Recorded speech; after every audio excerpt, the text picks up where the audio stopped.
Dipol kaham sini Tripura Motha illa Tripura Motha ni ui sing kaisa social media o makai ni ini sing thangnai maso board romani sini sing ni proposal makha tini haini bangai sing galai ke khapungkha haini bangai sing press of kaiwi joto tapu buku romo sini foran bisa kenal saya jadi sini ku press briefing wo ani jaga di donai sini YTF ni district secretary orang guna Subas Jomatia dia bersini zonal ni joint chairman orang guna Subut Kumar Jomatia dia bersini YTF ni vice president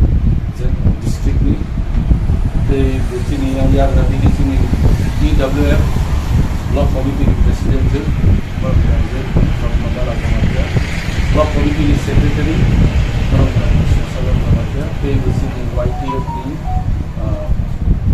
Block Committee Secretary they will see they media or night or night joto taku no khaka hamzana bu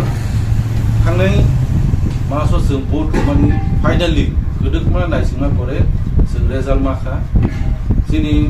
Maharani Priti Devi Devarma or like gobang board by pasangkha 4,86,000